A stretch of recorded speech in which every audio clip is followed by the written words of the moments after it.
Bonjour, bienvenue sur cette vidéo dédiée à la qualité fournisseur, communément appelée l'assurance qualité fournisseur. Nous sommes le 31 décembre 2020.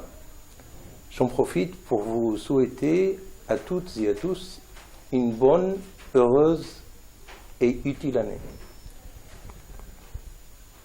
Alors si on considère la logique de la qualité fournisseur, ou de l'assurance qualité fournisseur, commençons d'abord par dire quelle serait la situation sans une maîtrise de la qualité fournisseur, sans une maîtrise de la qualité des composants qu'on reçoit. On aurait beaucoup de problèmes dans nos process, dans nos productions, et là je parle que ce soit un produit ou un service. Il y en aurait même un risque qualité important vis-à-vis de nos clients.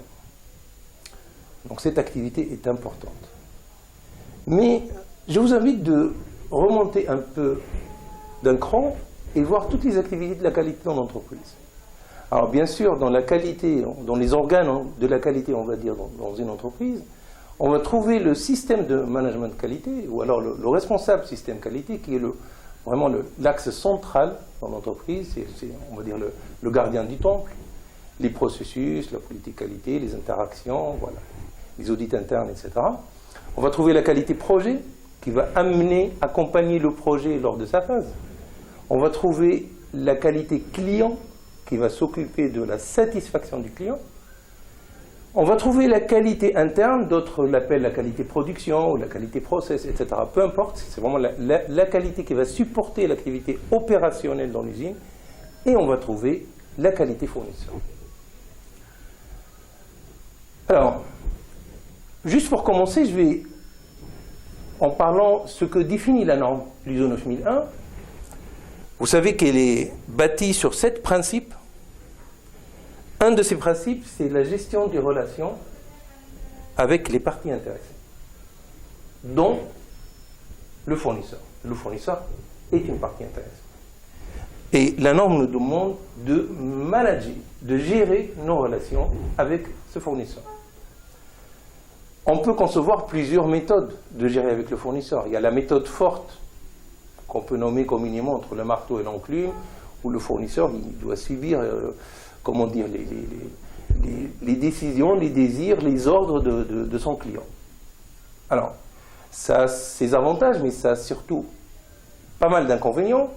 C'est qu'on perd cette notion de relation viable avec le fournisseur.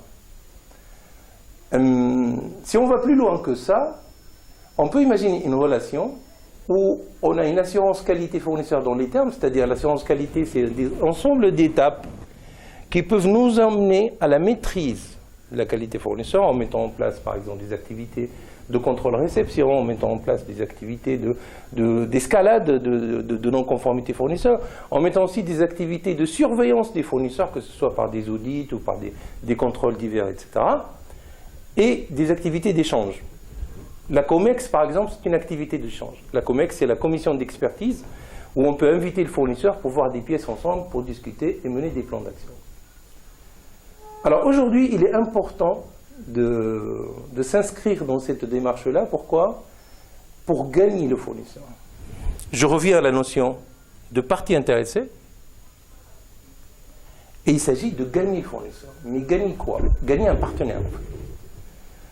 Au lieu d'avoir une entité qui est assez loin, qui peut être à des centaines, des milliers de kilomètres et qui nous fournit des pièces ou des services et on s'arrête là, eh bien, ce fournisseur peut devenir notre partenaire et ce partenaire peut nous aider à trouver des solutions pour nos problématiques, à adapter son produit ou son service par rapport à ce que nous voulons, etc. Si on marche sur un schéma réglementaire, on va évaluer et sensibiliser le fournisseur par rapport aux exigences clients normatives réglementaires. Passant ce schéma-là, le fournisseur il peut se dire dans une relation, je veux dire, on va dire assez musclée, écoutez, moi je ne peux rien faire, je me limite aux réglementations, aux spécifications. Dans un autre cas de figure, dans une autre configuration de relationnel, le fournisseur, il peut faire mieux que ça. Faire mieux que ça, c'est-à-dire aller de l'avant. Alors, moi-même, j'ai été 5 ans en tant que responsable qualité fournisseur. J'avais compris très vite que seule la relation saine de confiance peut amener le fournisseur dans notre process. Il y en a d'autres qui appellent ça l'intégration du fournisseur. Certaines sociétés automobiles, par exemple, l'appellent ça. Moi, j'appelle ça, c'est une intégration d'une chaîne de valeur. Voilà. C'est une intégration de chaîne de valeur dans le sens où la valeur du produit commence chez le fournisseur. Moi, je prends les pièces et je vais l'intégrer dans mon process. Donc, on va dire que c'est un process complet qui commence chez le fournisseur et qui finit avec mon produit fini. C'est de là que je dis qu'aujourd'hui, il est nécessaire de développer cette notion. Alors, sur des vidéos spécifiques, je vais expliquer comment se construit la démarche qualité fournisseur, comment on gagne le fournisseur et comment on peut assurer une relation pérenne de continuité et de performance avec le fournisseur. Je m'appelle Hatem Bellaj, je suis directeur de Africa Management and Training. Je vous invite tous à être présents avec moi sur des prochaines sessions de formation sur des thématiques de ce genre. Je vous remercie encore une fois pour votre attention et je vous souhaite encore une fois une excellente année 2021. Merci, à bientôt.